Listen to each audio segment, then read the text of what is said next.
Hello media farmers எல்லாரும் எப்படி இருக்கீங்க? எல்லாரும் நல்லா இருப்பீங்கன்னு நினைக்கிறேன். வரும் முன் காப்போம் அப்படின்றத மறந்துட்டு ஆரம்பத்திலே நம்ம நாட்டு மாடுகளை காப்பாற்றாமல் இப்போ அதுங்களை காப்பாற்றுறதுக்கான முயற்சிகளை நம்ம நிறைய பேர் எடுத்துகிட்டு இருக்கோம். இயற்கை விவசாயத்துக்கு முக்கியமான ஒன்றா கருதப்படுறது நாட்டு மாடுகள். ஆனால் இப்போ பார்த்தீங்கன்னா பெரும்பாலும் எல்லாருமே கலப்பின மாடுகளை தான் வளர்த்துட்டு வந்துட்டு இருக்காங்க. இப்போ இருக்க டைமில் நாட்டு மாடு இல்லாமல் நம்மளால் இயற்கை விவசாயத்தை செய்யவே முடியாது. அதுக்கு பல காரணங்கள் கூறப்படுது. முக்கியமான காரணம் நாட்டு மாடுகள்லேருந்து வரக்கூடிய சாணத்தில் நிறைய நன்மை செய்யும் நுண்ணுயிர்கள் இருக்கும். ஆனால் இந்த கலப்பின மாடுகளான HF ஜெர்சி இது மாதிரி மாடுகள்லேருந்து வர அந்த சாணத்தில் பார்த்தீங்கன்னா நிறைய நோய் தொற்று உண்டாக்கக்கூடிய நுண்ணுயிர்கள் தான் இருக்கான். ஸோ இது மாதிரி நிறைய காரணங்கள் இந்த நாட்டு மாடு தான் இயற்கை விவசாயத்துக்கு சிறந்தது அப்படின்னு சொல்கிறதுக்கு இருக்குது. கால்நடை வளர்ப்பும் விவசாயமும் ஒன்றுத்துக்கு ஒன்று ரொம்ப டிபெண்ட் பண்ணி ஒன்றுத்தொன்று ரொம்ப சார்ந்து ஆரம்ப காலகட்டத்திலே இருக்குது. ஸோ ஆரம்பத்தில் பார்த்தீங்கன்னா கிராமப்புறங்களில் பால் தேவை, சாணம், கோமியம், போக்குவரத்து இது மாதிரி பல காரியங்களுக்கு இது மாதிரி ஆடு மாடுகளை ஆரம்ப காலகட்டத்திலேருந்தே நம்ம வளர்த்துட்டு வந்துருக்கோம். அப்போ மாடுகளை கடவுளுக்கு இணையாக வழிபாடும் பண்ணிகிட்டு இருந்திருக்காங்க. காலங்கள் மாற மாற பசுமை புரட்சிலாம் வர வர பால் தேவைன்றது நாளுக்கு நாள் அதிகரிச்சுட்டே தொடங்குச்சு. அதுக்கு முக்கியமான காரணங்கள் எல்லாரும் கிராம பகுதியிலிருந்து நகர பகுதிகளுக்கு குடிபெயர ஆரம்பித்தாங்க. அது மட்டும் இல்லாமல் விவசாய நிலங்கள் குறைய ஆரம்பிச்சிச்சு, மேய்ச்சல் நிலங்கள் குறைய ஆரம்பிச்சிச்சு. பால் தேவை மட்டும் இன்க்ரீஸ் ஆகிட்டே இருந்துச்சு. இதை சரி செய்யறதுக்கு என்ன பண்ணுறான்னு பார்த்தீங்கன்னா வெளிநாடுகளிலிருந்து கலப்பின மாடுகளை கொண்டுட்டு வராங்க. இப்படி கலப்பின மாடுகளை கொண்டுட்டு வரும்போதும் அதில் என்ன நன்மைன்னு பார்த்தீங்கன்னா நம்ம நாட்டு மாடுங்க கூட கம்பேர் பண்ணும் போதும் இந்த கலப்பின மாடுகள் அதிக அளவில் பால் கறக்கிற திறன் கொண்டது. அதனால் எல்லா விவசாயிகளும் நாட்டு மாடை விட்டுட்டு இந்த கலப்பின மாடுகளை வளர்க்க தொடங்கினாங்க. தெரிஞ்சும் தெரியாமலையும் நம்ம நாட்டு மாடுகள் எல்லாமே கறிக்கடைகளுக்கு செல்ல ஆரம்பிச்சிச்சு. ஏன்னா அதனால் எந்த பிரயோஜனமும் இல்லை அப்படின்றத புரிஞ்சுக்கிட்டு விவசாயிகள் இது மாதிரி ஒரு காரியத்தை செய்ய தொடங்கிட்டாங்க. இப்போ நாட்டு மாடுகளை நம்ம பழங்குடி மக்கள்கிட்ட மட்டும்தான் ஒரு சில ஏரியாங்களை பார்க்க முடியுது. பியூரான ப்ரீடை எங்கேயுமே பார்க்க முடியல. கண்டிப்பாக அதில் ஒரு சில கிராஸ் கலப்பின ஜீன்ஸ்லாம் மரபணு மாற்றம் ஒரு சிறிதளவில் வச்சு நடந்த ப்ரீட்ஸ் தான் இப்போ நம்ம பார்க்குறது எல்லாமே பியூர் ப்ரீடாக இருக்கிறது நம்ம தமிழ்நாட்டில் இப்போ எங்கேயுமே இல்லைன்றது தான் ஒரு சோகமான விஷயம். ஆனால் இப்போ பார்த்தீங்கன்னா நம்ம எல்லாருமே நாட்டு மாட்டு இனங்களோட நன்மையை புரிஞ்சுக்க ஆரம்பிச்சுக்கிட்டு இயற்கை விவசாயத்துக்கு போயிட்டுருக்கோம். ஸோ இயற்கை விவசாயம் பண்ணோன்னா நாட்டு மாடுகளோட தேவைன்றது கண்டிப்பாக முக்கியம். நாட்டு மாடுகள் இல்லாமல் நம்மளால் இயற்கை விவசாயம் பக்கமே போக முடியாது. ஆனால் இப்போ நாட்டு மாடுகளை மீட்டுட்டு கொண்டுட்டு வரதுன்றது அந்தளவுக்கு எளிதான காரியம் இல்லை. எதனாலன்னு பார்த்தீங்கன்னா மேய்ச்சல் நிலம்ன்றது சுத்தமாக இல்லவே இல்லை. நம்ம கலப்பின மாடுகளை ஸ்டால் ஃபீல்டில் போட்டு வளர்க்குற மாதிரி நாட்டு மாடுகளை வளர்க்க முடியாது. அதுங்க வளரவும் வளராது. இது மாதிரி நிறைய பிரச்சனைகள் இதை மீட்டெடுக்கிறதுல இருக்குது. இப்போ பால் பண்ணை அமைக்கணும்னு நினைக்கிறவங்க எல்லாருமே தேர்ந்தெடுக்கக்கூடிய 2 மாட்டினங்கள் பரவாயில்ல என்னென்னு பார்த்தீங்கன்னா ஒன்று HF கிராஸ், இன்னொன்று ஜெர்சி கிராஸ். இது 2 தான் தேர்ந்தெடுத்தாகும். இதை பற்றியே நான் நிறைய வீடியோஸில் போட்டிருக்கேன். ஆல்ரெடி இந்த மில்க் ஃபார்மை பற்றி நிறைய வீடியோஸ் நம்ம சேனல்லே அப்லோட் பண்ணியிருக்கோம். ஃப்ரீயாக செக் பண்ணி பாருங்கள். ஸோ அந்த வீடியோவில் நான் என்ன சொல்லியிருப்பேன்னா கமர்ஷியலாக ஸ்டார்ட் பண்ணுறீங்கன்னா இந்த 2 ப்ரீடு தான் இருக்குன்னு.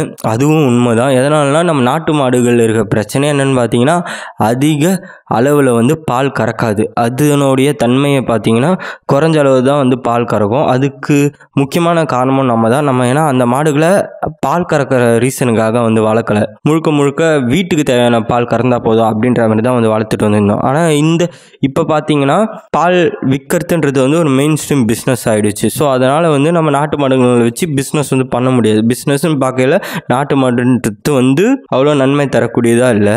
ஆனால் இந்த HF கிராஸ் ப்ரீடு நம்மளோட உடல் நலத்துக்கு நல்லதில்லை. இந்த பால் நம்மளோட உடம்புக்கு கேடு விளைவிக்கக்கூடிய தன்மை கொண்டது. இதுக்கு மாற்று வழியாக நம்ம இந்தியாவிலே பார்த்தீங்கன்னா நிறைய நாட்டு மாட்டு இனங்கள்லாம் சிறந்ததாக இருக்குது பால் கறக்கிற திறனில். அதில் குறிப்பிட்ட இனங்கள்லாம் என்னென்னு பார்த்தீங்கன்னா சிந்தி, கிர், சகிவால். ஸோ இது மாதிரி மாட்டினங்களும் இருக்குது. இதை ஒரு சில பேர் முயற்சி எடுத்து வளர்த்துக்கிட்டு இருக்காங்க.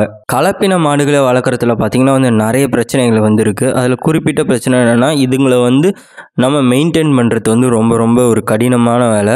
பராமரிப்புன்றது இந்த மாடுகளில் நம்ம நினச்சி பார்க்க முடியாத அளவுக்கு ரொம்ப அதிகம். உடல்நல கோளாறுகள்னு பார்த்தீங்கன்னா இந்த மாடுகளில் அடிக்கடி வந்துக்கிட்டே இருக்கும். இந்த மாட்டோட சாணத்தையும் நிறைய பேர் இயற்கை விவசாயத்துக்கு பயன்படுத்த மாட்டாங்க. அதுக்கு முக்கியமான காரணம் இதில் எல்லா ஊட்டச்சத்துக்களும் இருக்கும் நார்மலாக இருக்க மாடு மாரியே. ஆனால் என்ன பிரச்சனைன்னு பார்த்தீங்கன்னா நம்ம நாட்டு மாட்டு இனத்துலேருந்து வர அந்த சாணத்தில் நன்மை செய்யும் நுண்ணுயிர்கள் வந்து அதிகமாக வந்துருக்கும். ஆனால் இதில் பார்த்திங்கன்னா வந்து நோய் தாக்கக்கூடிய நுண்ணுயிர்கள் தான் வந்து அதிகமாக இருக்குது. அதனால் இதை நிறைய பேர் வந்து பயன்படுத்த மாட்டாங்க. இதோட கோமியம், அதாச்சும் இந்த மாட்டோட யூரின் பார்த்திங்கன்னா வந்து அந்தளவுக்கு வந்து ஒரு குவாலிட்டியாக தான் இல்லை. அதுலேயும் வந்து நிறைய பேத்தோஜன்ஸ், நோய் தாக்கக்கூடிய நுண்ணுயிர்கள் தான் வந்து இருக்குது. ஹோல்ஸ்டீன் ஃப்ரீசியன், ஜெர்சி அப்படின்ற இந்த 2 வகையான கலப்பின மாடுகள் வந்து ரொம்ப அமைதியான மாடுகள். நாட்டு மாடுகள் மாரி ரொம்ப ஒரு கோவமாக அக்ரெசிவாக வந்து பிஹேவ் பண்ணாது. இதுங்க வந்து ரொம்ப குளிர்ந்த பிரதேசத்தில் வந்து வாழ்ந்துட்டு இருந்த ஒரு மாட்டினங்கள். இதை வந்து நம்ம ஊருக்கு வந்து நம்ம ரெடி பண்ணி வச்சோம். ஆனால் இதில் என்ன பிரச்சனை பார்த்திங்கன்னா, இதில் வேர்வை சுரப்பிகள்ன்றது வந்து இந்த மாடுகளில் ரொம்ப குறைவாக தான் இருக்கும். அதனால் வந்து இந்த மாடுகளால் வந்து நம்ம ஊர் வெப்பத்தை வந்து அதிக அளவில் வந்து தாங்க முடியாது. வெயிலெல்லாம் இந்த மாடுகளை வந்து கட்டவே முடியாது, ரொம்ப சோர்ந்து போயிடும். அதனாலே இதில் வந்து கலப்பினங்களை கொண்டுட்டு வந்தாங்க. என்னதான் கலப்பினத்தை கொண்டுட்டு வந்தாலும் நாட்டு மாடுகள் தாங்கக்கூடிய வெயில் வந்து இந்த மாடுகளால் வந்து தாங்கவே வந்து முடியாது. பெரிய உடம்பு வந்து இருக்கும். இந்த மாடுகளால் பார்த்திங்கன்னா வந்து ரொம்ப நேரம் நடக்க முடியாது. ரொம்ப கடினமான பாறைகள் அது மாதிரி இடத்தெல்லாம் வந்து இந்த மாடுகளால் நடக்கவே முடியாது. இதோட பாதம்னு பார்த்திங்கன்னா அந்தளவுக்கு ஸ்ட்ராங்காகவும் வந்து இருக்காது, ஓடவும் முடியாது. இந்த மாடுகளோட அந்த மடின்னு பார்த்திங்கன்னா அதுலேருந்து பால் வர அந்த துவாரம்ன்றது வந்து ரொம்ப பெருசாக இருக்கும். அதனால் வந்து இந்த மாடுகளுக்கு மடி நோய் வர அபாயம் வந்து அதிகமாக இருக்குது. இது மாதிரி நம்ம நினச்சி பார்க்க முடியாத அளவுக்கு இந்த மாடுகளில் வந்து பிரச்சனைகள் வந்து இருக்குது. இதை வளர்க்குறதுக்கு முக்கியமான காரணம் என்னென்னு பார்த்தீங்கன்னா, அதிக அளவில் பால் கொடுக்குது அப்படின்ற ஒரே ரீசன் மட்டும்தான். இந்த மாடுகள் வளர்கிறதுக்கும் நிறைய தீவனம் வந்து தேவைப்படுது. அது மட்டும் இல்லாமல் நோய் வந்துருச்சுன்னா அதை குணப்படுத்துறதுக்கு நிறைய செலவும் வந்து ஆகும். அதுலேருந்து மீண்டு வரத்துக்கு வந்து ரொம்ப காலம் வந்து ஆகும். சரி, பால் கறக்குதே, அந்த பாலாச்சும் குவாலிட்டியாக இருக்குன்னு பார்த்தோன்னா அந்த பாலும் வந்து நம்ம உடல் நலத்துக்கு வந்து நல்லதில்லை அப்படின்ற மாதிரி ரிசர்ச்லாம் வந்து சொல்லுது. இது வந்து A1 அப்படின்ற ஒரு மில்க் கேட்டகரியில் வந்து வருமா. ஸோ இந்த வகையான பாலுங்க பார்த்திங்கன்னா வந்து அதிக அளவில் கெட்ட கொழுப்பு சத்து வந்து இந்த பாலில் வந்து இருக்குமா. அதே நேரத்தில் விட்டமின் A வந்து ரொம்ப ரொம்ப குறைஞ்ச அளவில் தான் இருக்குமா. பசுக்களாச்சும் பரவாயில்ல, பால் கறக்குதுன்ற ஒரு காரணத்துக்காக நம்ம வந்து வளர்க்கலாம். ஆனால் இதுவே வந்து காளையாக இருக்குன்னு பார்த்தீங்கன்னா அது எதுக்குமே வந்து பிரயோஜனம் இல்லை. அது ரொம்ப ரொம்ப ஒரு சோம்பேறியாக இருக்கும். நம்ம நாட்டு மாடுகள் மாதிரி சுறுசுறுப்பாக எந்த வேலையுமே வந்து அதால் செய்யவே முடியாது. ஒரே இடத்துல படுத்துக்கிட்டு மட்டும்தான் இருக்கும். அதுக்கு எந்த வித பயனுமே வந்து இல்லை. நம்ம அதை வேணால் மீட் பர்பஸ்க்கு வேணால் பயன்படுத்தலாமே தவிர்த்து வேறு எந்த பயனுமே வந்து இல்லை. அதையும் பண்ணுறதுக்கு நிறைய விவசாயிகள் வந்து தயங்குவாங்க. ஸோ இது மாதிரி பிரச்சனைகள் வந்து இந்த கலப்பின மாடுகளில் வந்து இருக்குது. இப்போ நம்ம இந்திய நாட்டு மாடுகளோட சிறப்பம்சம்லாம் என்னென்னு பார்த்துடலாம். இந்திய நாட்டு மாடோட அறிவியல் பூர்வமான பெயர் என்னன்னு பார்த்தீங்கன்னா போஸ் இண்டிகஸ். நாட்டு மாடுகளை உருவாக்கும் போதே அதை எது மாதிரி பழக்கி வச்சுருக்காங்கன்னா, கடினமான வேலைகளை வந்து செய்யணும் அப்படின்ற மாதிரி தான் வந்து பழக்கி வச்சுருக்காங்க. குறைந்த அளவில் பால் கொடுத்தாலும் அதுங்களோட உடல் வலிமைன்றது வந்து ரொம்ப ரொம்ப அதிகம். அந்த குறைந்த அளவில் பால் கொடுக்குற வச்சதுக்கான முக்கியமான காரணமும் நம்மளுடையது தான். எதனால்னா, முன்னாடியெல்லாம் அந்த அளவுக்கு பால் தேவைன்றது வந்து யாருக்குமே இல்லை. ஏன்னா எல்லார் வீட்டிலுமே வந்து மாடுகள் வந்து இருக்கும். அந்த மாடுகள் கறக்கக்கூடிய பால் வந்து அந்த குடும்பத்துக்கு வந்து போதுமானதாக வந்து இருக்கும். இப்படி இருக்கும்போதும் நாட்டு மாடுகள் வந்து கம்மியாக பால் கறக்குது அப்படின்ற இந்த குற்றச்சாட்டை வந்து நம்மளால் சொல்லவே முடியாது. எதனாலன்னு பார்த்தீங்கன்னா, இது எல்லாத்தையுமே உருவாக்குனது நம்ம தான். நம்மளுடைய நாட்டு மாடுகள்லேருந்து வெளிநாட்டிலேருந்து வந்து நிறைய பேர் இதுலேருந்து ஒரு சில மரபணுங்களை கலெக்ட் பண்ணிட்டு போயிட்டு பிரேசில் மாதிரியான நாடுகளில் நிறைய புதுசாக இனங்களை வந்து உருவாக்கி வந்திருக்காங்களா. ஸோ அந்தளவுக்கு சிறப்பம்சம் கொண்ட மாட்டு இனங்கள் வந்து நம்ம ஊரில் வந்து இருந்திருக்கு. அது மட்டும் இல்லாமல் பிரிட்டிஷில் பார்த்தீங்கன்னா ஹலிக்கர் மாட்டினத்திலேருந்து மரபணு சோதனை நடத்தி கோமாரி நோய் தடுக்கிறதுக்கான முயற்சி எல்லாமும் பண்ணிட்டு இருந்திருக்காங்க. நோய் எதிர்ப்பு சக்தின்றது பார்த்திங்கன்னா நம்ம நாட்டு மாடுலன்றது வந்து ரொம்ப ரொம்ப அதிகம். நாட்டு மாடுகளை வந்து எப்படி கண்டறியலன்னு பார்த்திங்கன்னா, அதோட திமிழ்ன்றது வந்து ரொம்ப பெருசாக வந்து இருக்கும்.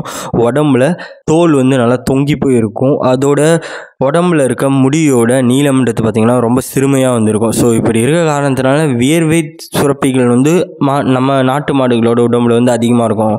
இந்த காரணத்தினால நம்ம நாட்டு மாடுகள் ரொம்ப கடினமான வெப்பத்தை கூட தாங்கி வளரக்கூடிய தன்மை கொண்டது.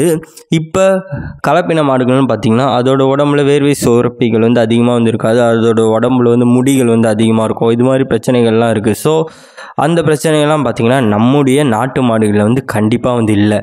அது மட்டும் இல்லாமல் நம்மளுடைய நாட்டு மாடுகள் உடம்புலேருந்து நிறைய சுரப்பிகள்லாம் வந்து இருக்கும். ஸோ இது ஒரு விதமான ஒரு லிக்விட் வந்து வெளியில் விடும். இது மாதிரிலாம் லிக்விட் செக்ரேட் பண்ணுறதுனால நம்மளுடைய நாட்டு மாடு உடம்புல எந்த விதமான பூச்சிகள் அது உண்ணி தொல்லையெல்லாம் வந்து இருக்காது. அது மட்டும் இல்லாமல் நீங்கள் நாட்டு மாடை கூர்ந்து கவனிக்கும் போது அது ஒரு விதமான வைப்ரேஷன், ஒரு ஷேக்கை வந்து அதோட உடம்புல வந்து காமிக்கும். இது மூலமாக வந்து அதில் இருக்க உண்ணிகள் அது மட்டும் இல்லாமல் மற்ற தொல்லைகள்லாம் வந்து அதால் தடுக்க முடியும். இது வந்து கலப்பின மாடுகளில் வந்து அந்தளவுக்கு வந்து பார்க்க முடியாது. அது மட்டும் இல்லாமல் நாட்டு மாடுகளோட வாலுன்றது பார்த்திங்கன்னா நீளமாக அதுக்குன்னே தனித்துவமாக உருவாக்கப்பட்ட எலும்போடு வந்திருக்கும். ஸோ இது மாதிரி வாழை பயன்படுத்தி அதை வந்து தொடர்ந்து வந்து க்ளீன் பண்ணிக்கிட்டே வந்திருக்கும். நாட்டு மாடுகளோட கால்கள்னு பார்க்க நல்லா ஸ்ட்ராங்காக வந்திருக்கும், க்ளோஸாக இருக்கும், ஹூஃப்னு ஆங்கிலத்தில் சொல்லுவாங்க. ஸோ இது பார்த்திங்கன்னா வந்து ரொம்ப கடினமான இடத்துல கூட நடக்கிறதுக்கு வந்து நாட்டு மாடுகளுக்கு வந்து ரொம்ப பயனுடையதாக வந்து இருக்கும். ஸோ அதோட கால் பகுதின்றது வந்து நம்ம நினச்சி பார்க்க முடியாத அளவுக்கு வந்து ரொம்ப ஸ்ட்ராங்காக வந்து இருக்கும். இப்போ போக்குவரத்துக்கு வந்து நம்ம மாடுகளை கால்நடைகளை பயன்படுத்தும் போதும் காளைகளாக இருந்த பட்சத்தில் நம்ம அடியில் வந்து குதிரைக்கு அடிக்கிற மாதிரி ஸோ இரும்பில் வந்து எந்த விதமான இதுவும் அட்டாச் பண்ணாமல் அப்படியே வந்து நடக்கிற அளவுக்கு இந்த நாட்டு மாடுகளோட கால்ன்றது வந்து வலிமை மிக்கது. கலப்பின மாடுகளை மெயின்டைன் பண்ணுற மாதிரி நாட்டு மாடுகளை வந்து நம்ம மெயின்டைன் பண்ணணுன்ற அவசியம் இல்லை. கலப்பின மாடுகள்னு பார்த்தீங்கன்னா சேரில் வந்து விழுந்துடும். ஸோ அதுக்கு வந்து க்ளீனாக எப்படி இருக்கணும் அப்படின்றது வந்து தெரியவே தெரியாது. ஆனால் நம்ம நாட்டு மாடுகள் வந்து சுத்தமான இடத்துல தான் வந்து கரெக்டாக வந்து படுக்குங்க. ஸோ இதை வந்து அந்தளவுக்கு நம்ம குளப்பாட்டி க்ளீனாக வந்து வச்சுக்கணும் அப்படின்ற எந்த பிரச்சனையுமே வந்து நம்மளுக்கு வந்து இல்லை. நாட்டு மாட்டு இனங்களோட மடியில் இருக்க அந்த துவாரம்ன்றது பார்த்திங்கன்னா வந்து ரொம்ப சிறியதாக இருக்கும். இந்த காரணத்தினால மடி நோய் வந்து வர அபாயம் வந்து குறையுது. இது வந்து கலப்பின மாடுகளில் வந்து இல்லை.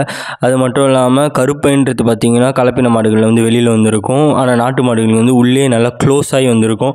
இது மாதிரி இருக்கிறதுனால மற்ற நோய்கள்லாம் வந்து தொற்று ஏற்படாமல் இருக்கிறத வந்து நாட்டு மாடுகளில் வந்து நம்மளால் கவனிக்க முடியும். அந்த அளவுக்கு உடல்நல குறைபாடுகள் நோய்கள் வந்து நாட்டு மாடுகளை வந்து தாக்காது. அது வந்து நேச்சுரலாகவே வந்து இது மாதிரி நோய்களுக்கெல்லாம் தடுப்பு சக்தி வந்து அதோட உடம்புல வந்து ஏற்படுத்தி வச்சுட்டு இருக்கு.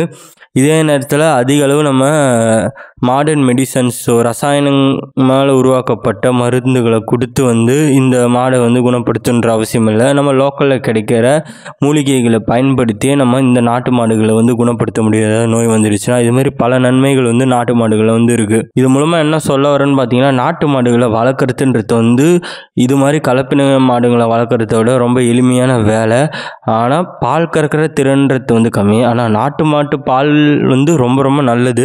கலப்பின மாடுகள் கூட ஒப்பிடும் போதும் நாட்டு மாட்டு பால்லேருந்து எடுக்கக்கூடிய தயிர், நெய், அது மட்டும் இல்லாமல் நாட்டு மாட்டோட யூரின், கோமியம், நாட்டு மாட்டு சாணம், இது மாதிரி இதில் வர அனைத்து பொருட்களுமே வந்து ரொம்ப ரொம்ப நன்மையை நம்மளுக்கு வந்து தரக்கூடிய விஷயங்க. நாட்டு மாட்டு சாணன்றது பார்த்திங்கன்னா இயற்கை விவசாயத்துக்கு வந்து ரொம்ப ரொம்ப ஒரு நன்மை வந்து செய்யுது. நாட்டு மாட்டு காளைகள் வந்து போக்குவரத்துக்கு வந்து இப்பயும் வந்து ஒரு சில இந்தியாவில் ஒரு சில இடங்களில் வந்து பயன்படுத்திட்டு தான் இருக்காங்க. பெரிய திமிழுன்றது பார்த்திங்கன்னா நம்ம நாட்டு மாட்டு இனங்களுக்கு இருக்க ஒரு தனித்தன்மை, நல்ல வலுவான கால்கள், நாட்டு மாடுகளோட வேகம்ன்றது பார்த்திங்கன்னா நம்ம கலப்பின மாடுகளை விட ரொம்ப ரொம்ப அதிகம். ஹலிக்கர், அமிர்த் மஹால் இது மாதிரி கம்பீரமான காளைகளோட விலைன்றது பார்த்திங்கன்னா 2-3 லட்சம் வரைக்கும் கூட இருக்குது. இதோட அந்த கம்பீர தன்மையை பார்த்தே வந்து நிறைய பண்ணை வச்சுட்டு இருக்கவங்கலாம் ஆசைப்பட்டு வந்து வாங்கி வைப்பாங்களாம். ஸோ அந்த அளவுக்கு வந்து ஒரு கம்பீரம், அதுக்கடுத்து ஒரு வலிமை, அதெல்லாம் வந்து நம்ம நாட்டு மாட்டு காளைங்களுக்கு வந்து இருக்குது. அதனாலே நிறைய பேர் வந்து இதுலேருந்து எந்தவித ஒரு லாபமும் இல்லைனாலும் ஒரு ஆசைக்காகவே அதை காப்பாற்றணும் அப்படின்ற ஒரு காரணத்துக்காக வந்து நிறைய பேர் வந்து வளர்த்துக்கிட்டும் இருக்காங்க. மாடு வளர்ப்புன்னு பார்த்தீங்கன்னா மாடு வளர்ப்பில் கூடவே சேர்ந்து ஒரு சில தொழில்களையும் நம்மளால் வந்து செய்ய முடியும். உதாரணத்துக்கு இயற்கை எரிவாயு வந்து தயாரிக்க முடியும். அந்த இயற்கை எரிவாயு செஞ்சு அதுலேருந்து வர அந்த சாணக்கழிவை நம்ம வந்து இயற்கை விவசாயத்துக்கு வந்து பயன்படுத்தலாம். மண்புழு உரம் வந்து மாட்டு சாணத்துலேருந்து தயாரிக்க முடியும். இது மாதிரி நிறைய நன்மைகள் வந்து இருக்குது. இது எல்லாத்துக்குமே பார்த்திங்கன்னா நம்ம நாட்டு மாடுகள் வந்து ஒரு சிறந்த ஒரு அனிமலாக வந்து கன்சிடர் பண்ணப்படுது. இது மட்டும் இல்லாமல் நாட்டு மாட்டிலேருந்து நம்ம கோமியம் எடுக்கிறோம்ல, அந்த கோமியம்ன்றத வந்து நிறைய விதத்தில் வந்து நம்ம பயன்படுத்திகிட்டு இருக்கோம். ஒரு சில இந்தியாவில் ஒரு சில பகுதிகளில் பார்த்திங்கன்னா நாட்டு மாட்டிலேருந்து வரக்கூடிய இந்த சாணம் இது எல்லாத்தையும் பயன்படுத்தி நிறைய வேல்யூ ஆடட் ப்ராடக்ட்ஸ் எல்லாம் வந்து செஞ்சுக்கிட்டு தான் இருக்காங்க. அது ஒரு உதாரணத்துக்கு என்னென்னலாம் பார்த்திங்கன்னா வந்து சோப்பு செய்கிறாங்க, டூத் பவுடர், ஐ ட்ராப்ஸு, அதுக்கடுத்து வந்து விவசாயத்தில் பூச்சிகளை கட்டுப்படுத்தக்கூடிய ஒரு சில பொருட்கள், இது மாதிரி பல நன்மைகள் வந்து இதில் வந்து இருக்குது. இது வந்து நம்ம உடம்புக்கும் வந்து நல்லது. இப்போ நாட்டு மாட்டிலேருந்து எடுக்கக்கூடிய பாலுன்றது பார்த்திங்கன்னா ஹியூமன் மில்க்கு கூட வந்து ஒப்பிடப்படுது. அது வந்து மனிதனோட அந்த பால் கூட ஒப்பிடும் போதும் ஸோ அதில் இருக்க அந்த கெமிக்கல் ப்ராப்பர்ட்டிஸும் நம்ம மனிதனோட பாலில் இருக்க அந்த கெமிக்கல் ப்ராப்பர்ட்டிஸும் சிமிலராக இருக்க காரணத்தினால நம்ம உடம்புக்கு வந்து அது பெரிதளவில் வந்து தீங்கு வந்து விளைவிக்காதான். ஆனால் வந்து கலப்பின மாடுகள்லேருந்து எடுக்கக்கூடிய அந்த பாலுன்றது வந்து நம்ம உடம்புக்கு வந்து நிறைய பிரச்சனைகள்லாம் வந்து உண்டாக்குதுன்ற மாதிரி ஆராய்ச்சிகள்லாம் வந்து சொல்லுது. இப்போ வந்து நம்ம நாட்டு மாடு வளர்க்குறோன்னா நம்ம பஞ்சகாவியா வந்து இதுலேருந்து வந்து நம்ம ப்ரிப்பேர் பண்ணலாம். ஸோ பஞ்சகாவியா வந்து பல விஷயத்துக்கு வந்து நம்ம எல்லாருமே வந்து பயன்படுத்திகிட்டு இருக்கோம். பஞ்சகாவியா முக்கியமாக வந்து எதுக்கு பயன்படுத்திகிட்டு இருக்கோம் பார்த்திங்கன்னா வந்து இயற்கை விவசாயத்தில் செடிகளை வளர்கிறதுக்கு இது ரொம்ப ரொம்ப நன்மையை வந்து செய்யுது. நாட்டு மாடுலேருந்து எடுக்கக்கூடிய அந்த சாணத்தை வந்து பார்த்திங்கன்னா தழைசத்தை செடிக்கு தரக்கூடிய நுண்ணுயிர்கள்ன்றது வந்து ரொம்ப அதிகமாக இருக்குன்ற மாதிரி சொல்கிறாங்க. அதே நேரத்தில் நோய் கிருமிகள் தாக்கக்கூடிய அந்த நுண்ணுயிர்கள்ன்றது வந்து ரொம்ப ரொம்ப கம்மி. நாட்டு மாடில் வளர்க்குற முக்கியமான பிரச்சனைன்னு பார்த்தீங்கன்னா இதுக்கு கொஞ்சம் அக்ரெசிவான அனிமல், சீக்கிரமாக வந்து அடங்காது. அதுக்கடுத்து வந்து கன்று வந்து இறந்து போயிடுச்சுன்னு வச்சுக்கோங்களேன், பால் கறக்கத்துன்றது வந்து கொஞ்சம் கடினமான காரியமாகிடும். இது மாதிரி பிரச்சனைகள்லாம் வந்து நாட்டு மாடில் வந்து இருக்குது. நாட்டு மாடுலேருந்து எடுக்கக்கூடிய எல்லா பொருளுமே வந்து நம்மளோட உடம்புக்கு வந்து நன்மையை செய்யக்கூடிய ஒன்று தான். இப்போ நாட்டு மாடுலேருந்து எடுக்கப்படுற கோமியம்ன்றது பார்த்தீங்கன்னா அதிக அளவில் வந்து நம்ம தமிழ்நாட்டில் இந்தியாவில் பயன்படுத்திக்கிட்டு தான் இருக்காங்க. அதை வந்து குடிப்பாங்க அப்படியே. ஸோ அது வந்து நம்ம உடம்புல நிறைய நன்மைகளை வந்து செய்யுதான். உதாரணத்துக்கு பார்த்தீங்கன்னா நம்ம ரத்தத்தில் இருக்க வெள்ளை அணுக்களை வந்து அதிகரிக்குது. அது மட்டும் இல்லாமல் ரத்தத்தை வந்து சுத்தம் செய்யுது. இது மாதிரி நிறைய நன்மைகள் வந்து நாட்டு மாட்டு கோமியத்துலேருந்து வந்து நம்மளுக்கு வந்து கிடைக்குது. இது எதுவுமே வந்து நம்ம கலப்பின மாடுகள் வந்து வளர்த்துட்டு இருந்தோம்னு வச்சுக்கோங்களேன், அது மாதிரி நன்மைகள்லாம் நம்மளால் வந்து அதுங்கிட்டேருந்து வந்து எதிர்பார்க்கவே வந்து முடியாது. ஸோ ஒரு மெடிசனாகவே நம்ம வந்து நாட்டு மாடை வந்து கருதுகிறோம். இதில் இருக்க பிரச்சனைலாம் நான் சொன்ன மாதிரி பால் வந்து அதிகமாக வந்து கறக்கலை. அதனால தான் நம்ம இந்த நாட்டு மாடுகளை விட்டுட்டு கலப்பின மாடுகளுக்கு வந்து போனோம். ஆனால் ஒரு சில இனங்கள் வந்து இருக்குது இன்னமும், கிர்ரு, சிந்தி, சஹிவால், ரதி இது மாதிரி இனங்கள். ஆனால் அதுங்களை வந்து யாரும் முயற்சி செஞ்சு வந்து வளர்க்குறதும் இல்லை. ஸ்ட்ரெயிட்டாக வந்து ஹெச்எஃப் கிராஸுக்கு வந்து போயிடுறாங்க. அந்த அளவுக்கு வந்து அவைலபிலிட்டியும் வந்து இல்லை, ஈஸியாக வந்து கிடைக்கிறதும் வந்து இல்லை. மற்ற பிரீட்ஸ்லாம் பார்த்தீங்கன்னா வந்து ரொம்ப கம்மியான அளவில் தான் வந்து பால் கறக்கும். இப்போ ரதின்னு பார்த்தீங்கன்னா ஒரு நாளைக்கு 14 லிட்டர் வந்து பால் கறக்கும். கிர்ரு, சிந்தி, சகிவால்னு பார்த்தீங்கன்னா 15 லிட்டர் வரைக்கும் கறக்குமா. இதுலேருந்து என்ன தெரியுதுன்னு பார்த்தீங்கன்னா நாட்டு மாடுகளில் பால் கறக்கிற இனங்களும் வந்து இருக்குது. ஆனால் அதை நிறைய பேர் வந்து எடுத்து வளர்க்க மாட்டுறாங்க. அவங்களுக்கு வந்து அந்த மாட்டு இனங்கள் வந்து கிடைக்கவும் மாட்டேங்குது. அக்ரெசிவ்னஸ், அதாச்சும் ஒரு கோபமான மூர்க்கமான தன்மை வந்து நாட்டு மாடுகளுக்கு வந்து இருக்கும். அதோட கொம்புகள்லாம் பார்த்தீங்கனாலே தெரியும், நல்லா பெருசாக இருக்கும். ஸோ கிட்ட போனால் முட்டிடுமோ அப்படின்ற பயத்தோடையே வந்து போவாங்க. இது வந்து அதுங்க பாதுகாக்கிறதுக்கு அதுவாக இயற்கையாக வந்து உருவாக்கணும் ஒன்று. இப்போ வந்து அதுங்க மேயுதுன்னா அந்த இடத்துல மற்ற மிருகங்கள்கிட்டேருந்து பாதுகாக்கிறதுக்கு வந்து நேச்சுரலாகவே அது எல்லாமே வந்து உருவாகுது. அதை வந்து நம்மளால் எதுவுமே வந்து பண்ண முடியாது.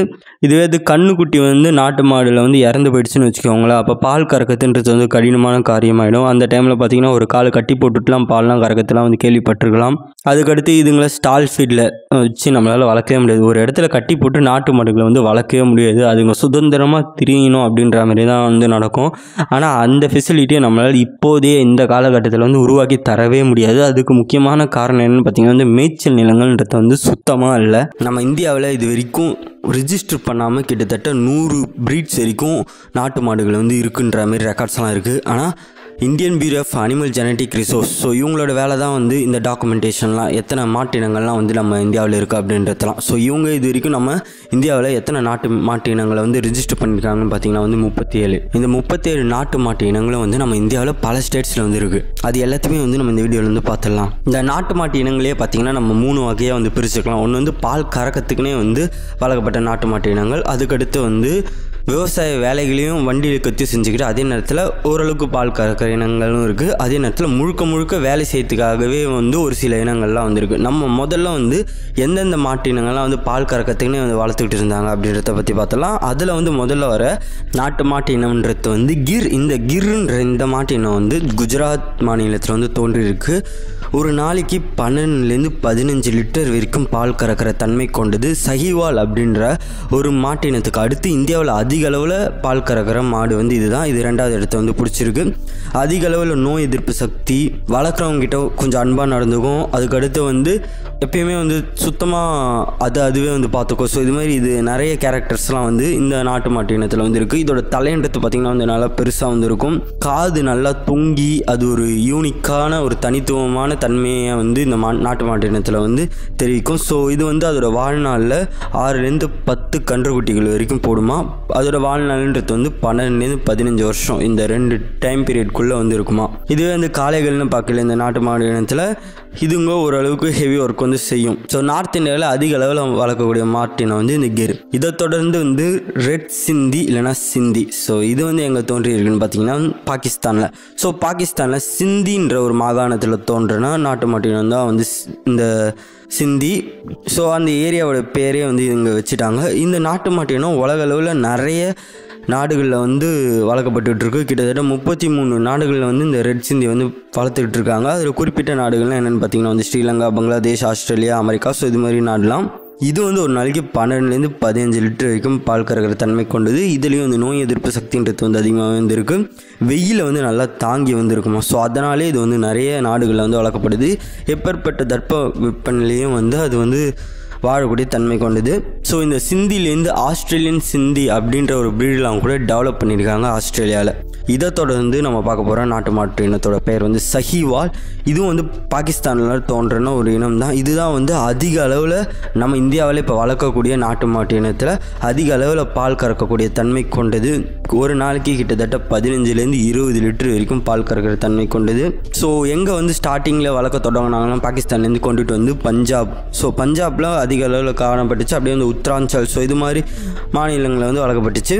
இதோட தனித்துவமாக என்னென்னு பார்த்தீங்கன்னா வந்து எப்பேற்பட்ட தட்ப வெப்பநிலையும் அதோட உடம்புக்கு ஏற்ற மாதிரி எந்த தட்ப வெப்பநிலைக்கோ அதோட உடம்பை வந்து அது மாற்றிக்கிட்டு அந்த இடத்துல வாழ்கிற ஒரு தன்மை கொண்டது. அதோட உடம்புல வந்து ஒரு விதமான திரவியம் வந்து செக்ரெட் ஆகும். ஸோ சுரக்கும்.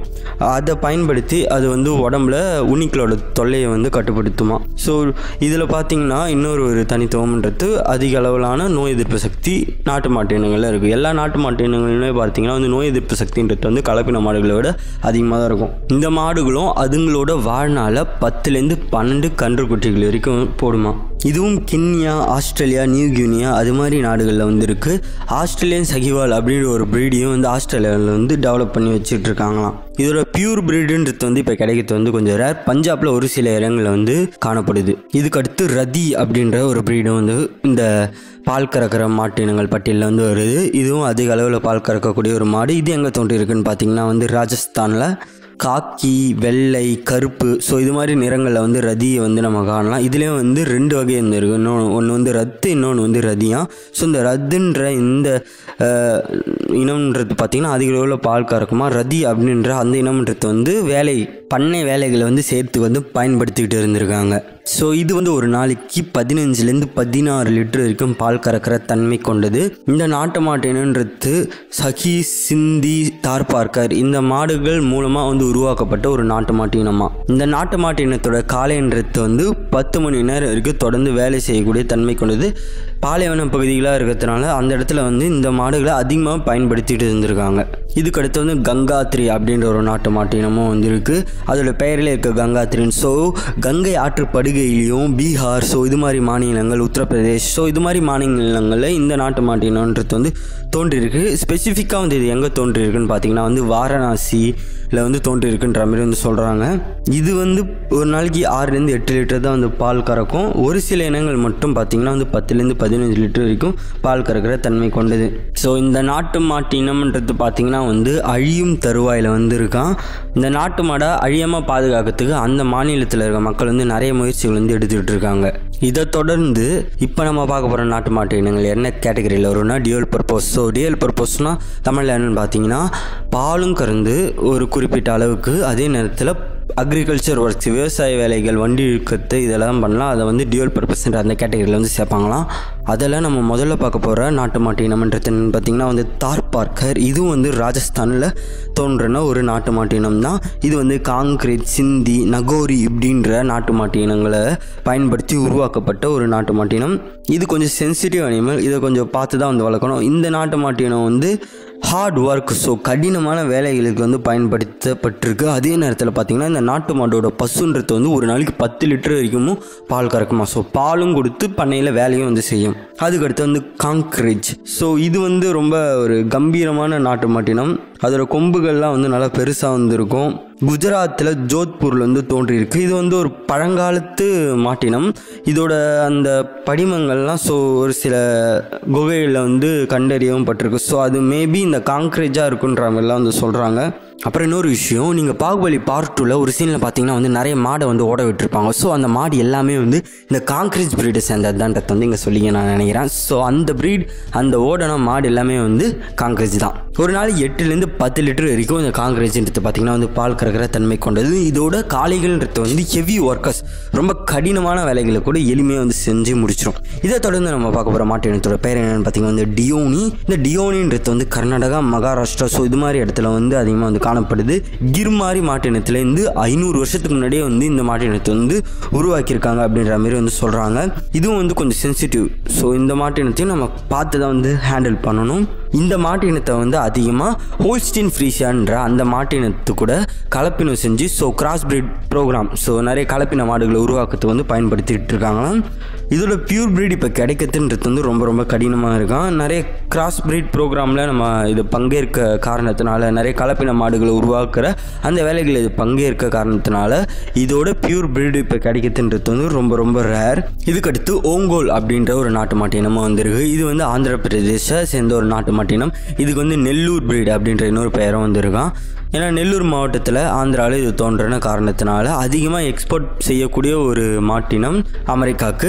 இதோட உடம்புறது பார்த்திங்கன்னா அந்தளவுக்கு ஒரு மஸ்குலரான ஒரு பாடி, கடினமான வேலைகளை செய்கிற மாதிரி வந்து வடிவமைச்சிருக்கும். லால் கந்தாரி இல்லைனா வந்து ரெட் கந்தாரி அப்படின்ற ஒரு பிரீடம் வந்து இருக்குது. இது எங்கே தோன்றியிருக்குன்னு பார்த்திங்கன்னா வந்து மகாராஷ்டிராவில் கந்தாரி அப்படின்ற ஒரு ராஜா வந்து வாழ்ந்துட்டு வந்திருக்காரு. ஸோ அவருடைய பெயரே வந்து இந்த மாட்டினத்துக்கு வந்து அங்கே இருக்க மக்கள் வந்து சூட்டியிருக்காங்க. இந்த மாட்டினம்ன்றது வந்து சிகப்பு நிறத்தில் அதிகமாக வந்து காணப்படுது. அதை தொடர்ந்து காக்கி கலர்லேயும் வந்து ஒரு சில இடங்களில் வந்து காணப்படுது. அதோட கண்ணை சுற்றி கருப்பு கலரில் வட்டமாக வந்து இருக்குமா.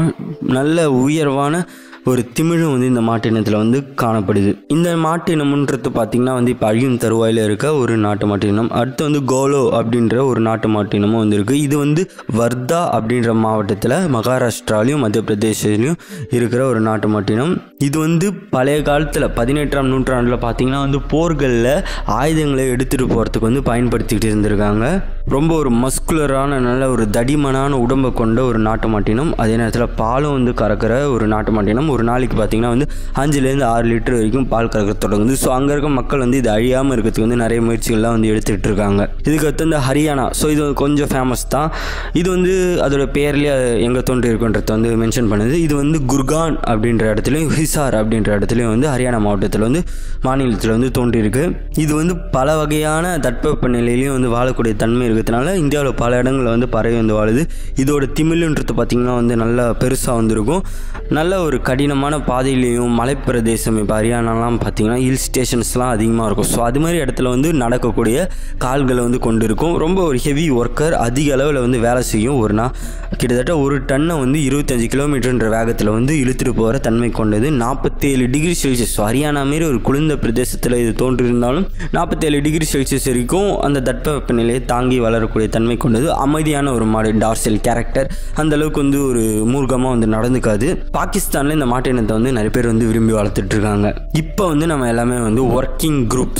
ஒர்க்கிங் குரூப் இல்லைனா வந்து ட்ராட் அனிமல்ஸ். தமிழில் இதோட மீனிங் என்னன்னு பார்த்தீங்கன்னா முழுக்க பாலுக்கு வளர்க்காமல் பண்ணை வேலைகளை செய்கிறதுக்கும், வண்டி இழுக்கிறதுக்கும், அதுக்கடுத்து வந்து விவசாய வேலைகளை செய்கிறதுக்குமே பயன்படுத்த மாடுகள். இதுங்க தான் வந்து அதிக அளவில் நம்ம இந்தியாவில் வந்து பயன்படுத்தின்றாங்க. இப்போ தான் வந்து மாட்டோட தேவைன்றது வந்து பாலுக்கு வந்து மாறிச்சு. இதுக்கு முன்னாடி வேலைகளை செய்கிறதுக்கு தான் நம்ம அதிகமாக வந்து மாடு வச்சுட்டு இருந்த காரணத்தினால நிறைய பிரீட்ஸ் வந்து வேலைகளை செய்கிற மாதிரி தான் நம்ம முன்னோர்கள் வந்து டெவலப் பண்ணி வச்சுருக்காங்க.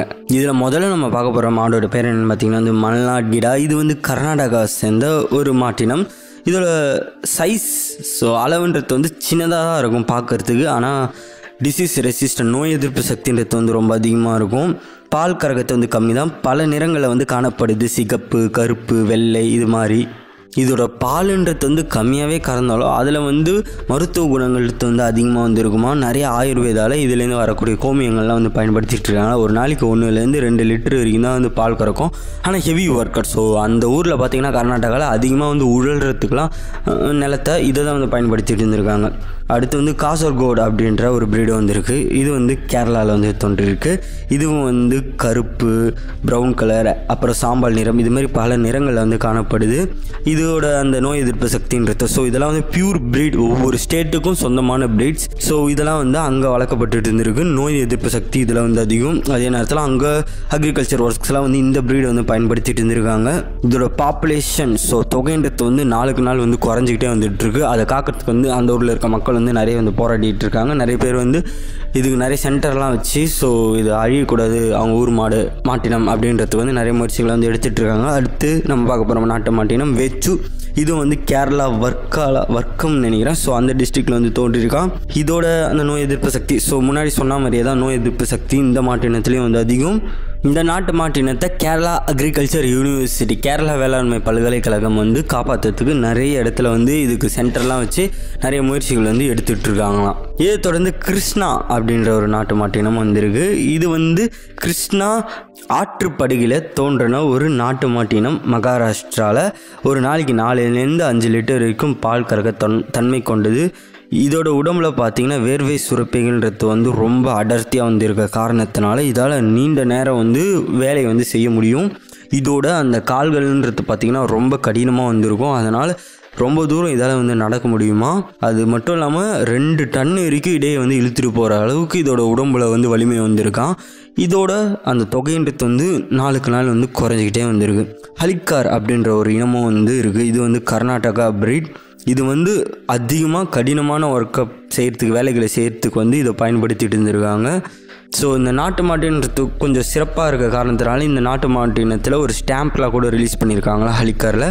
ஆனால் பால் கறக்கிறது ரொம்ப கம்மி தான். ஒரு நாளைக்கு 1-2 லிட்டர் வரைக்கும் தான் வந்து பால் கறக்கிற தன்மை கொண்டது.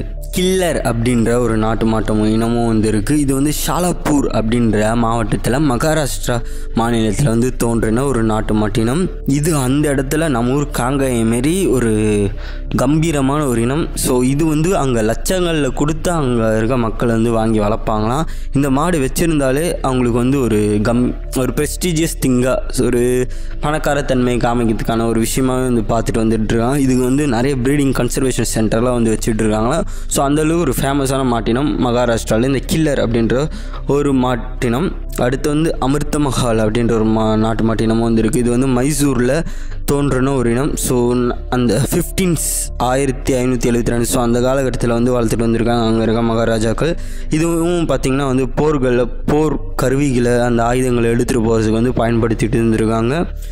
இது வந்து எதனால் பயன்படுத்துகிறாங்கன்னு பார்த்தீங்கன்னா, இந்த அமிர்த மகால்ன்ற நாட்டு மாட்டினத்தை துப்பாக்கி சுடுற அந்த சட்டத்தை கேட்டால் இது வந்து அவ்வளோ பயப்படாதான். மற்ற மாடுகள்லாம் வந்து சின்ன வெடிச்சாலே வந்து பயந்து ஓடிடும். ஸோ அது மாதிரி இது வந்து பயப்படாத காரணத்தில் இதுமாரி போர்களில் கூட இதை வந்து பயன்படுத்திட்டு இருக்கா மாரி ஒரு சில ரெக்கார்ட்ஸ்லாம் வந்து இருக்குது அப்படின்ற மாதிரி சொல்கிறாங்க. இன்னமும் ஒரு சில பேர் என்ன சொல்கிறாங்க, முதலாம் உலகப்போர், 2ஆம் உலகப்போர்லாம் பயன்படுத்திட்டு இருக்குன்ற மாதிரிலாம் சொல்கிறாங்க. இது அந்தளவுக்கு இதோட உண்மைத்தன்மைன்றது வந்து எனக்கு தெரில. இது வந்து ஒரு ரூமராகவே வந்து நம்ம வச்சுப்போம். இது வந்து கடினமான வேலைகளை சேர்த்து வந்து பயன்படுத்திட்டு இருக்காங்க கர்நாடகாவில். தாங்கி அப்படின்ற ஒரு நாட்டு மாட்டமும் இனமும் வந்து இருக்குது. இது வந்து மகாராஷ்டிராவில் தோன்றினது தான். இது வந்து ஒரு பியூர்லி முழுக்க பண்ணை வேலைகளையும் மற்ற வேலைகளையும் சேர்த்துக்கவே வந்து பயன்படுத்திட்டு இருக்காங்க. இதோட உடம்புல பார்த்திங்கன்னா அந்த சுரப்பிகள்ன்றது வந்து இருக்கும். ஸோ அது வந்து என்னென்னு பார்த்தீங்கன்னா, அது ஒரு விதமான திரவத்தை வந்து வெளியிடும். அந்த திரவன்றது வந்து ஒரு மாதிரி ஒரு ஷைனி அப்பியரன்ஸஸ், ஸோ அந்த மினுமினுக்கிற கிளாஸியான ஒரு அப்பியரன்ஸை, ஒரு லுக்கை வந்து இந்த மாட்டுக்கு வந்து தரும். அதோட அந்த தாடியிலேருந்து தொங்கக்கூடிய அந்த சிதையாக இருக்கட்டும், ஸோ இது எல்லாமே வந்து அந்த மாட்டினத்தை வந்து தனித்துவமாக வந்து காமிக்குமா. அடுத்து வந்து மால்வி அப்படின்ற ஒரு பிரீடும் வந்துருக்கு. இது வந்து சென்டர் இந்தியா, ஸோ மத்திய இந்தியாவில் வந்து தோன்றின ஒரு இனம். மகாராஷ்டிராலையும் ராஜஸ்தான்லேயும் வந்து ஒரு சில இடங்கள் வந்து காணப்படுது. இதோட பியூர் பிரீடுன்றது வந்து இப்போ அவ்வளோ கிடைக்கிறது இல்லையா. அப்புறம் வந்து கெங்கட்டா அப்படின்ற ஒரு நாட்டு மாட்டினமும் வந்துருக்கு. இது வந்து லாத்திப்பூர் அப்புறம் அங்கே இருக்க ஏரியாவில் இருக்க ஆற்றுப்படுகையில் வந்து தோன்றினதான் உத்தரப்பிரதேச மகாராஷ்டிராலேயும் வந்து காணப்படுது. இது குறைந்த உணவுலே வந்து வாழக்கூடிய தன்மை கொண்டதான். ஸோ அங்கே இருக்க மக்கள் வந்து அங்கே இருக்க பண்ணை விலைகளை செய்கிறதுக்கு வந்து இதை வந்து பயன்படுத்தியிருக்காங்க. அப்புறம் நகோரி அப்படின்ற ஒரு பிரீடம் வந்து ராஜஸ்தானில் வந்து இருந்திருக்கு. இதோட அந்த திமிழ்ன்றது பார்த்திங்கன்னா வந்து ரொம்ப பெருசாக வந்துருக்கும். பார்க்குறதுக்கு மூர்க்கமாக இருந்தாலும் இந்த நாட்டு மாட்டினன்றது பார்த்திங்கன்னா ஒரு அமைதியான நாட்டு மாட்டினம். ஸோ பாலைவனத்தில் வந்து ஈஸியாக வந்து வளரக்கூடிய தன்மை கொண்டதான். ஸோ அங்கே இருக்க மக்கள் வந்து பாலைவனத்தில் இதை வேலை செய்யறதுக்கு வந்து நிறைய பயன்படுத்திட்டு இருக்காங்க. அங்கே வந்து வண்டிகளை இழக்கிறதுக்கு வந்து இந்த நகோரின்ற நாட்டு மாட்டினத்தை வந்து பயன்படுத்திட்டு இருந்திருக்காங்க. நிமாரி அப்படின்ற ஒரு நாட்டு மாட்டினம் மத்திய பிரதேசத்தில் வந்து வளர்க்கப்பட்டிருக்கு. இது வந்து கிர் மாட்டினத்திலேருந்து உருவாக்கப்பட்ட ஒரு மாட்டினம். இதோட உடம்புட்டத்தை பார்த்திங்கன்னா பெருசாக தடிமனாக வந்து இருக்குமா. இது அங்கே இருக்க ஆற்றுப்படுகையில் வந்து தோன்றியிருக்கும் அப்படின்ற மாதிரிலாம் சொல்கிறாங்க. அப்படின்ற ரெக்கார்ட்ஸும் வந்து இருக்குது. அதுக்கு ஜவாஹர் அப்படின்ற ஒரு நாட்டு மாட்டினம் கர்நாடகாவில் வந்து வளர்க்கப்படுது. இது வந்து ஒரு நாளைக்கு 3-4 லிட்டர் வரைக்கும் பால் கறக்க தன்மை கொண்டது. இதோட உடம்புல பார்த்திங்கன்னா நோய் எதிர்ப்பு சக்தின்றது வந்து அதிகமாக வந்துருக்கும். சிகப்பு, கருப்பு, அதுக்கடுத்து வந்து சாம்பல் நிறம், இந்த மாதிரி பல நிறங்களில் வந்து இது வந்து காணப்படுது. இது அங்கே இருக்க மக்கள் வந்து விரும்பி வளர்க்கக்கூடிய ஒரு நாட்டு மாட்டினமா. இதுவும் வந்து கொஞ்சம் கொஞ்சமாக அழியும் தருவாய்க்கு வந்து போயிட்டுருக்கான். பொன்வர் பிரீட் அப்படின்ற ஒரு பிரீடு வந்து இருக்குது. இது வந்து உத்தரப்பிரதேசத்தில் வந்து தோன்றியிருக்கான். இந்த பிரீடில் பார்த்திங்கன்னா நோய் எதிர்ப்பு சக்தி மற்ற இனங்களில் இருக்க மாரி வந்து அதிகமாக தான் இருக்குது. ஆனால் பால் வந்து ரொம்ப கம்மியாக தான் கறக்கும். 6 லிட்டர் தான் ஒரு நாளைக்கு வந்து பாலே வந்து கறக்குமா. இந்த பொன்வர் பிரீடு வந்து அங்கே அந்த மாவட்டத்தில் உத்தரப்பிரதேசத்தில் இருக்க பழங்குடி மக்கள் தான் வந்து இப்போதைக்கு வந்து வச்சுட்ருக்காங்களா. அங்கே இருக்க விவசாயிகள் யாருமே வந்து இதை வந்து இப்போதைக்கு வச்சுட்ருல. ஸோ பழங்குடிகளாண்டு மட்டும்தான் இப்போதைக்கு இந்த நாட்டு மாட்டினன்றது வந்திருக்கு. அப்புறம் கெரிகர் அப்படின்ற ஒரு நாட்டு மாட்டினமும் வந்திருக்கு. உத்தரப்பிரதேசில் வந்து இதை வந்து வளர்த்துட்ருக்காங்க, கெரிகர் டிஸ்ட்ரிக்டில். இது அங்கே இருக்க மலைப்பகுதிகளில் வந்து காணப்படுது. அங்கே இருக்க பழங்குடி மக்கள் வந்து இதை வந்து வச்சுட்ருக்காங்க. இது ரொம்ப கடினமான ஒரு வேலைகளை வந்து செய்யுமா. 1.5 டன் வரைக்கும் வெயிட்டை வந்து 40 கிலோமீட்டர் வரைக்கும் இழுத்துட்டு போகிற அந்த தன்மை கொண்டதான். ஒரு நாளைக்கு 3-4 லிட்டர் வரைக்கும் ஆனால் பால் கறக்கும். ஊரில் எந்த நாட்டு மாட்டினங்கள்லாம் ஃபேமஸாக இருக்குது அப்படின்றத பற்றி பார்த்துறேன். ஸோ ஒரு 3 நாட்டு மாட்டினம் தான் இப்போதைக்கு நான் வந்து எடுத்திருக்கேன். அதில் முதல்ல பார்க்க பார்த்து வந்து பர்கூர் இனம் மாடுகள். இந்த மாட்டினம்ன்றது பார்த்திங்கன்னா வந்து ஈரோடு டிஸ்ட்ரிக்டில் வந்து இருந்திருக்கு. இது பியூர்லி ஒரு ட்ராட் பிரீட். ஆனால் ரொம்ப ஒரு கோபமான ஒரு அனிமலாக, ஸோ ஃபெரோஷியஸாக வந்து இருக்குமா, ரொம்ப மூர்க்கமான ஒரு அனிமல். ஆனால் இதை பழக்கிறது வந்து ரொம்ப கடினமாக இருந்தாலும் அதிகமான வேலைகளையும் அதிகமாக வந்து வண்டி இழுக்கிறதுக்கும் இது வந்து பயன்படுத்திட்டு இருந்திருக்காங்க. ஸோ அங்கே இருக்க மக்கள் இதை தொடர்ந்து உம்பளச்சேரி, இது வந்து தஞ்சாவூரில் வந்து தோன்றின ஒரு மாட்டினம். கிட்டத்தட்ட இதுதான் நான் இப்போ கலெக்ட் பண்ணதிலே ரொம்ப ஒரு வெயிட் இழுக்கிற ஒரு மாட்டினம். ஸோ நம்ம தமிழ்நாட்டு மாட்டினம் உம்பளச்சேரி கிட்டத்தட்ட 2.5 டன் வரைக்கும் லக்கேஜை வந்து இழுத்துட்டு போகுமா. ஸோ அவ்வளோ எனர்ஜி வந்து இந்த நாட்டு மாட்டினத்தில் வந்துருக்கு. இது கன்சர்வ் பண்ணோம் அப்படின்ற காரணத்துக்காகவே, அழியாமல் இருக்கணும் அப்படின்றதுக்காகவே அங்கே நிறைய முயற்சிகள் வந்து ஸோ தஞ்சாவூரில் வந்து எடுத்துகிட்ருக்காங்க. ஸோ அந்த வில்லேஜை சேர்ந்தவங்க, அங்கே சுற்றுப்புறத்தில் இருக்க மக்கள்லாம். கடைசியாக காங்கேயம். ஸோ காங்கேயம்ன்றது வந்து ஈரோடு, திண்டுக்கல், கோயம்புத்தூர், இது மட்டும் இல்லாமல் தமிழகத்தில் பல பகுதிகளில் வளர்க்கக்கூடிய ஒரு நாட்டு மாட்டினம். இது வந்து வேலையும் நல்லா செய்யும். அது மட்டும் இல்லாமல் ஜல்லிக்கட்டுலேயும் வந்து பயன்படுத்திகிட்டு இருக்காங்க. ஜல்லிக்கட்டுலேயும் நிறைய மாட்டினங்களை வந்து பயன்படுத்திகிட்டு இருக்காங்க. அதில் காங்கேயம்ன்றது வந்து கொஞ்சம் ஃபேமஸ். ஒரு நாளைக்கு 4-5 லிட்டர் வந்து பாலும் வந்து கறக்குமா. ஸோ இவ்வளோ நாட்டு மாட்டினங்கள் வந்து இருக்குது. இது மட்டும் இல்லாமல் இன்னமும் நிறையலாம் இருக்குது. பாச்சூர், மெவாத்தி, புங்கனூர், சிரி, மோட்டு, குமுசாரி, பிஞ்சாபுரி, கரிஹார், புள்ளிக்குளம், கோசரி. இந்த புள்ளிக்குளம் தமிழ்நாட்டு பிரீடுன்னு நினைக்கிறேன். ஸோ இது மாதிரி நிறைய மாட்டினம் வந்து நம்ம இந்தியாவில் வந்து இருக்குது. ஸோ ஒரு டைவர்சிட்டி, நிறைய மாட்டினம். ஸோ மற்ற கண்ட்ரியில் பார்த்திங்கன்னா வந்து இப்போ நம்ம கலப்பினத்தில் அதிகமாக வச்சுருக்க மாடுன்னு பார்த்திங்கன்னா வந்து 2 பிரீடு தான். ஒன்று வந்து ஹோல்ஸ்டீன் ஃப்ரீசியான், இன்னொன்று வந்து ஜெஸ்ஸி. ஸோ இதை பற்றி நிறைய டீட்டெயிலாக வீடியோலாம் போட்டுட்டேன். ஸோ இந்த மாதிரி 2 மாட்டினன்றது பார்த்திங்கன்னா மட்டும்தான் இந்த நம்ம இப்போ பால் தேவைக்கு வந்து வளர்த்துட்ருக்கோம். ஆனால் நம்ம இந்தியாவில் இது வரைக்கும் இதெல்லாம் வந்து ரிஜிஸ்டர் பண்ணி கவர்மெண்ட் ரெக்கார்டு எடுத்து வச்சுருக்க மாட்டினோம். ஆனால் ரெக்கார்டு எடுக்காமல் 100 இருக்கான். ஸோ ரெக்கார்டு எடுத்ததே வந்து இவ்வளோ வந்து இருக்குது. ஸோ இவ்வளோ ஒரு டைவர்சிட்டி, இவ்வளோ ஒரு மாட்டினம் வந்து நம்ம இந்தியாவில் வந்து இருக்குது. பட் ஆனால் நம்ம அதை யாரும் பாதுகாக்கத்தில்லை. ஒரு சில மாடுகள் மட்டும் பாதுகாத்து வச்சுட்ருக்கோம். சப்போஸ் வந்து ஏதாவது நோய் வந்து இந்த ஹோல்ஸ்டீன் ஃப்ரீசியானையோ ஜெஸ்ஸியோ வந்து தாக்கிடுச்சுன்னு வச்சுக்கோங்களேன், நம்ம நாட்டு மாட்டினில் இருக்க மாதிரி அதுக்கு நோய் எதிர்ப்பு சக்திலாம் இருக்காது. பட்டுன்னு எல்லாம் செத்து போயிடுச்சுன்னா அப்படியே மில்க் இண்டஸ்ட்ரியை மொத்தமாக க்ளோஸ் பண்ணிட்டு போயிட வேண்டியது தான். ஸோ நாட்டு மாட்டினம் நீங்கள் வந்து 100 கலப்பின மாடு வந்து பிஸ்னஸ்க்கு வச்சுக்கிறீங்கன்னா அட்லீஸ்ட் ஒரு 2 நாட்டு மாட்டினம் வச்சும் நம்ம பண்ணையில் வந்து வச்சுக்கிறது நல்லது. ஒரு ஹாபியாக வச்சும் வளர்க்கலாம். ஸோ நாட்டுக்கு நல்லா செஞ்ச மாதிரியும் இருக்கும். ஸோ மற்ற வீடியோலாம் வந்து இப்போ அப்படியே டிஸ்பிளே ஆகிருக்கும். நீங்கள் அதை டச் பண்ணி வந்து பார்த்துக்கலாம். நெக்ஸ்ட் இது மாதிரி ஒரு சூப்பரான வீடியோவில் உங்களை வந்து மீட் பண்ணுறேன். அது வரைக்கும் முழுவோம் நன்றி. தேங்க்யூ.